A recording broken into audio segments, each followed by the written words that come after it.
1984 has been a tough year. Our sales are down, our growth is down. Sonny, I brought you in here to grow the basketball business. People don't know what the hell a Nike is. What's a Converse? NBA All-Star shoe. Yes, the Celtics were everything. So I was definitely a Bird guy, but I think it's like, you know, Jordan kind of. Somebody asked me, like, what are you doing? You're from Boston. You're making a movie about this, the you know, Chicago guy. And Michael Jordan sort of transcends, I think, rivalry and sports and sort of parochialism means something more to people and the game. It's about sort of greatness. You would have to have a pretty compelling pitch. I can tell them the one thing the other companies can't compete with. Our basketball division is terrible. I do not love it. This is where you come up with a brilliant idea that no one else can see. Let's hear it. I got it. It's interesting because one of the things about great global iconic figures is that they manage to mean something to people all over the world, and people all over the world obviously have very different experiences and lives and stories. And what's remarkable is that all of us from our different places manage still to connect to this one person, right? So what is it about people, about these very few extremely special people, that they can touch everyone in the whole world? And I wouldn't like presume to know exactly what that is, but I find it kind of magical and fascinating and alluring. Found him. Who's that? Jesus? Can't afford it. I'm willing to bet my career on one guy.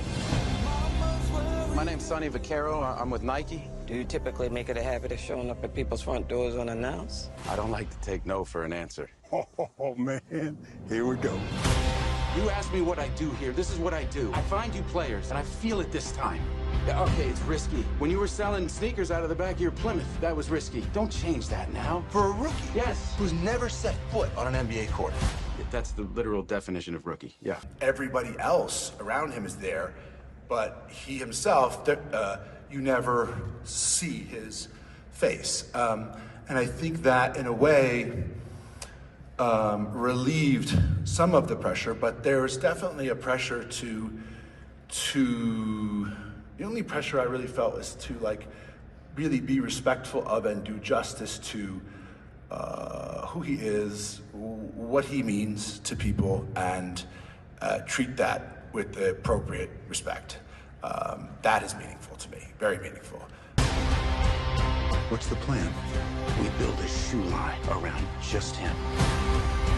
I need the greatest basketball shoe that's ever been made. Who's the player? Michael Jordan. As a director, because I'm a real believer in the simple principle of this sort of duality inherent in filmmaking, which is that you have to have, the movie has to feel realistic, it has to feel authentic, and it has to surprise the audience. Because if what happens is something that the audience can predict, even if they like it, you can go along with it and they go, okay, here comes the scene where this happened. It's ordinary, it's boring, it's dull, it's just not what I want to do. But you can always surprise the audience with a dragon landing, but then they feel, well, this is arbitrary and this is false and this is, you lose their connection to the story. So the tension between those two competing pressures, I think, kept me sort of on a good high wire, at a good sort of, in a good balancing act. And initially, what I remember talking to Matt and saying, like, I feel like this movie's got to be 90 minutes. Like, you can never be bored at any moment. What people are telling you has to either be new, funny, insightful, revelatory, or it's going to be out of the movie.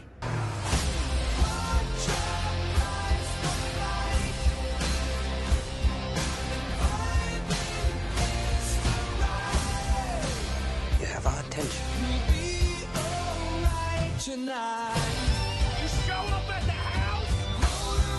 I believe in your son. I believe he's the future. And his story is gonna make us want to fly. But a shoe is just a shoe. Until my son steps into it. But what I think is really fascinating about it, and when I drive, it's at the heart of this story, when I watch the movie with audiences is that they bring to it all the knowledge of that, all the things they associate with Michael Jordan and the process and what he's meant to them. Whatever that is, they bring it with them, and so it resonates more. You got a name for it? Air Jordan. I don't know. Seriously? Maybe it'll grow on me.